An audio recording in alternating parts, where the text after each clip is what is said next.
देश दुनिया के लोग इस ब्रज भूमि पर पधार कर यहाँ दर्शन कर अपने आप को धन्य महसूस करते हैं। उस धरती पर एक व्यापारिक प्रतिष्ठान के शुभारंभ में मेरे जैसे राजनीतिक सामाजिक कार्यकर्ता को आमंत्रित कर राम शरण जी धनगत साहब और उनके पूरे परिवार ने जो मुझे मौका दिया उसके लिए मैं धन्यवाद ज्ञापित करता हूं, उनका आभार व्यक्त करता हूं और ईश्वर से प्रार्थना करता हूं कि गिरिराज महाराज, राधा रानी, भगवान श्री कृष्ण आपके जीवन में और आपके व्यापार में खुशियां लाए, दिन दूनी रात चौगुनी प्रगति करें और इस क्षेत्र को आप अपने व्यापारिक प्रतिष्ठान के माध्यम से लाभान्वित करते रहे, ऐसी मेरी ईश्वर से प्रार्थना है। आप सबको दशहरे के त्योहार की ढेर सारी शुभकामनाएं। आप बुराई पर अच्छाई की जीत का त्योहार सब लोग कल अपने अपने घरों पर उल्लासपूर्वक मनाएंगे। आपको आने वाले दीपावली के त्योहार की भी ढेर सारी शुभकामनाएं। ये दीपावली का त्योहार एक अनूठा त्योहार होगा। जब हम वर्षों से मांग कर रहे थे कि अयोध्या में रामलला एक टेंट में विराजमान है, उस समय की सरकार की नीतियों के कारण, वहां माननीय नरेंद्र मोदी जी की कुशल सोच के कारण भव्य राम का मंदिर बना, उन रामलला की प्राण प्रतिष्ठा हुई और हम दीपावली का त्योहार अपने घरों पर मनाकर सुख, चैन और अमन शांति की कामना करें। निश्चित रूप से मेरा कामा से बहुत आत्मीय लगाव है। मैं प्रतिनिधि नगर से हूं, आपके यहाँ भी हमारी विधायक हैं, लेकिन मैं आपके और मेरे संबंधों को नहीं भूल सकता और वो लगाव मुझे समय समय पर महसूस भी होता कि समय के अभाव के कारण मैं कई बार कामा आता हूं और कुछ लोगों को जब सूचना नहीं हो पाती है तो वो गुस्से में होते हैं, नाराज होते हैं। उनका नाराज होना, गुस्सा होना स्वाभाविक है, क्योंकि उनका प्यार है, जो प्यार करेगा वही नाराज होगा। मैं क्षमा चाहूंगा,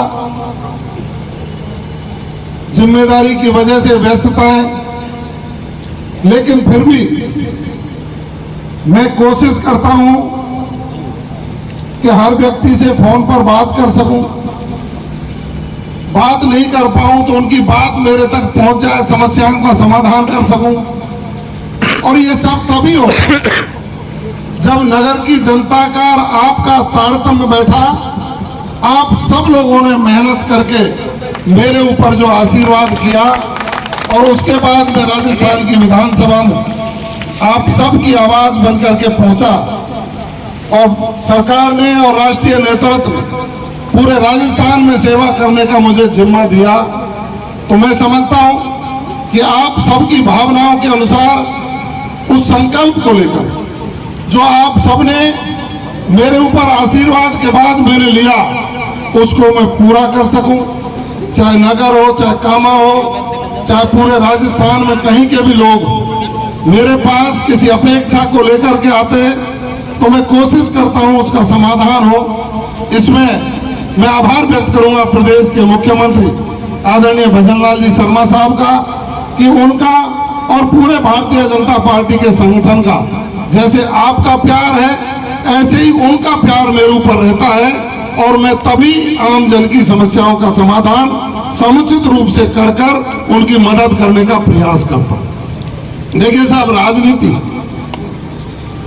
बहुत से लोग चुनाव जीतकर साहब बन जाते हैं और साहब बन जाते हैं, उनको शुभकामनाएं, लेकिन मैं तो आपका सेवादार और चौकीदार हूं। तो सेवादार और चौकीदार की को निभाने के लिए मैं आप सब दर्शन के मात्र से अपने आप में नई ऊर्जा का संचार महसूस करता हूं।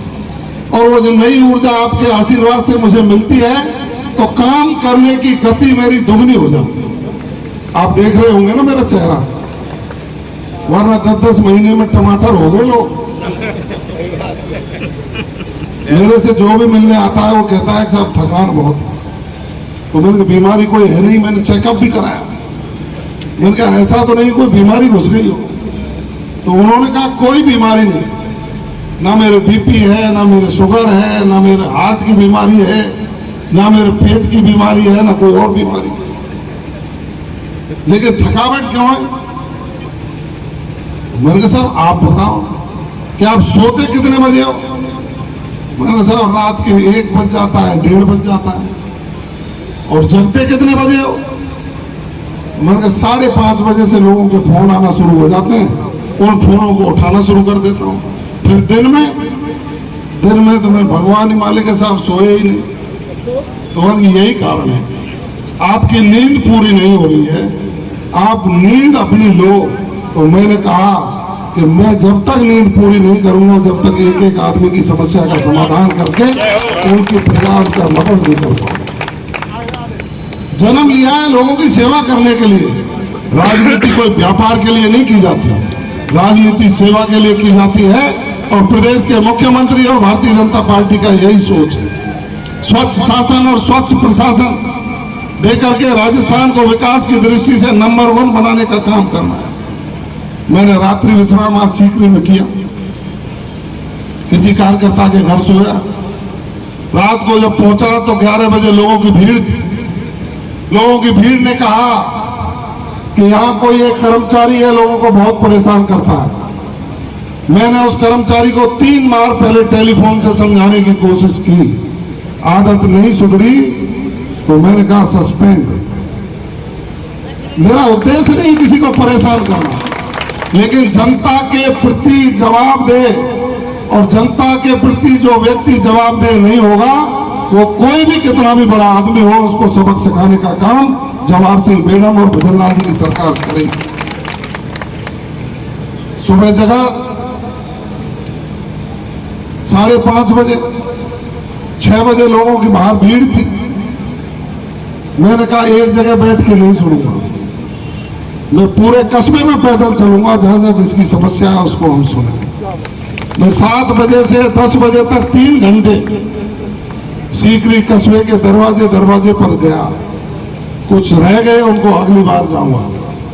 जहां जिस व्यक्ति ने जो बताया, संतुष्टि इसलिए मिली कि समस्या ही नहीं मिली। मेरे रात्रि विश्राम करने से आधी से ज्यादा समस्याओं का समाधान हो। जो जड़ जिन समस्याओं की है, जो खत्म करनी है, उनमें थोड़ा समय लगेगा। अब आप कहोगे कि आप सरकार है, समय क्यों लगेगा? तो मैंने कहा मेरे भाई, शादी होती है तो लगन भी आती है, बारोटी भी होती है, फिर उसकी शादी होती है, फिर दूसरे परिवार के समय लगता है थोड़ा सा। और जो जल्दी पल्दी में चीजें होती है वो परिपक्व नहीं होती। मुझे आत्मसंतुष्टि है कि राजस्थान के विकास में माननीय भजनलाल शर्मा जी ने शानदार बजट पेश करके इस पूरे प्रदेश को सकारात्मकता का संदेश देने का काम किया है। और अकेले नगर विधानसभा में 500 करोड़ से ज्यादा के काम स्वीकृत कर उस नगर को भी अग्रणी नगरों में शामिल करने के लिए प्रयास किए हैं। कामा में भी आप लोगों ने जो मांगा वो माननीय मुख्यमंत्री जी ने दिया है। जहां और कोई कमी आप महसूस करते हैं तो निश्चित रूप से आप सब लोग माननीय मुख्यमंत्री जी के समक्ष अपनी बात उचित माध्यम से पहुंचाएंगे तो आपकी कोई कमी नहीं रहेगी। मैं उन्होंने रहा है, सामाजिक समारोह था, कहाँ है अशोक जी? ये कांग्रेस के नेता हैं, इनकी बात इनके सरकार के समय पर किसी ने नहीं मानी, लेकिन इन्होंने मेरे को कोई बात बताई कि साहब हमारे यहाँ ये समस्या है, इसका समाधान होना चाहिए। तो मैंने इनसे कहा कि हो सकता है आप कांग्रेस के हों लेकिन हमारे भाई हैं और आम जनता की समस्या का समाधान करना हमारा फर्ज है। 3 दिन पूरे जब हुए, जब उस समस्या का समाधान हो गया और पूरा इलाका उससे फायदा उठाने का काम किया।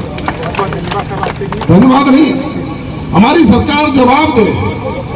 अब कभी नंबरदार रतिराम नाराज है जाए कि साहब काम आए तुमने फोन ही नहीं किया, कभी वीरेश फोन करे। मैं कह रहा हूं चाहे हमारे यादव जी हों चाहे कोई चेयरमैन साहब कह रहे साहब बात नहीं हो पाती, पहले तो खूब बात होती थी। तो मैंने ही कही कि मैं भी चाहूं बात है जाए, लेकिन पहले सीमित लोग थे, अब पूरे राजस्थान के व्यक्ति आपके बेटे से काम लेना चाहते हैं।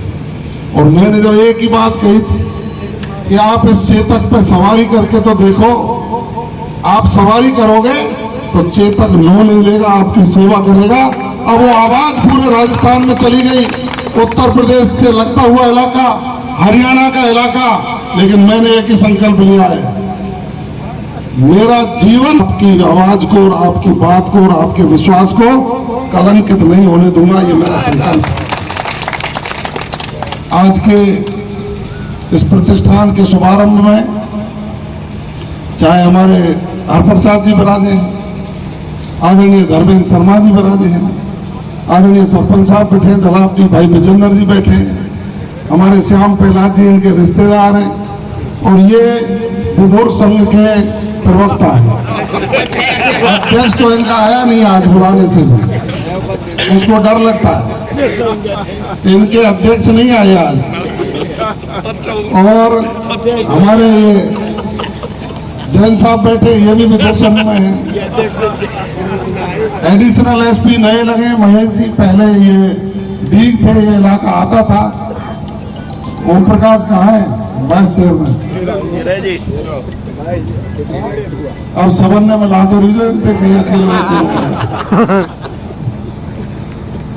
हमारे सतीश जी मनसल साहब ये उपाध्यक्ष हैं। हमारी पार्टी के भाई लखपत बैठे हैं, युवा नेता, काम आम बहुत दखल है इनका, पर कमत हमें इसकी विमल कुंड की। ओम प्रकाश जी बैठे हैं, हमारे उज्जैन से आए, हमारा लेखराज रानोता, ये अदाना जी बैठे हैं अमीर सिंह जी के, और सामने जो सरदारी पूरी बैठी है। आपका तो मैं जिंदगी में एहसान उतार ही नहीं सकता। मैंने उस समय लाल दरवाजे पे एक शब्द कहा था, और वो शब्द मुझे आज तक याद है।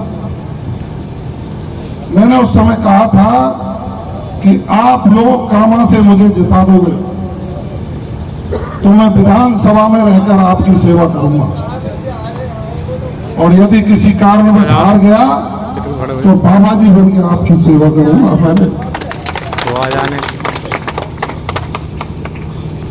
मैंने पूरे 5 साल उस फर्ज को निभाने का काम किया। मैं दरवाजे दरवाजे पर गया, और जिन्होंने सत्ता के मद में किसी को परेशान करने की कोशिश की ना, उनको मुंह तोड़ जवाब इसी कामा की धरती पर देने का मैंने काम किया। आप सब लोग, हमने आपको विधायक दिया है, वो समस्याओं को सुनते हैं। मैं बैठा हूं, मैं आपकी समस्याओं को सुनने के लिए हूं। जैन साहब रात दिन आपके बीच में रहते हैं। भारतीय जनता पार्टी का एक एक कार्यकर्ता आप सबकी भावनाओं की कदर करके आपको विकसित राजस्थान के संकल्प को पूरा करने के लिए आपके साथ खड़ा है। अब ये सार्जेंट साहब काले चश्मा पहनते हैं सर, अब इस उम्र में भी तो मैं क्या करूं? तो बैठे पंडित जी, वो बैठे। मेरी ओर से ढेर सारी शुभकामनाएं, और हमारे चेयरमैन साहब को, अब अकेले कृष्ण की मूर्ति दी है, मेरा क्या दोष है? मन भारी मत करो, मन भारी मत करो, अभी विधुर यूनियन फिर भंग हो जाएगी। आप सब लोगों को बहुत बहुत शुभकामनाएं, और एक कार्य बाबा मटेरियल का जो है युवराज भाई के नाम से भी है, ये और प्रगति करे और आगे बढ़े, और अब फिर कोई भरते रहोगे तो फिर बता देंगे। जवाहर सिंह मैडम जिंदाबाद। यहाँ खड़े बेबाक टिप्पणी करते हैं, इनका भी मैं आभार और धन्यवाद ज्ञापित करूंगा कि ये यहाँ की ज्वलंत समस्याओं को, यहाँ की हो, डीग की हो, नगर की हो, पूरे जिले की, आप सभी लोग सकारात्मक रूप से रखते हैं। हमारा प्रशासन का या जो भी प्रशासन के लोग खड़े हैं, मैं उनको कहना चाहूँगा कि वैसे तो सरकार ने निर्देश दे रखे हैं नियमित सुनवाई की, उनकी समस्याओं को सुनकर उनका समाधान करें। और सरकार में कहीं मदद की आवश्यकता हो तो मेरा टेलीफोन नंबर 94 14 37 70 75 24 घंटे खुला रहता है। आप बताओगे तो हम भी उसमें सहयोग करके आपकी समस्याओं के समाधान का पूरा प्रयास करेंगे। बहुत बहुत धन्यवाद।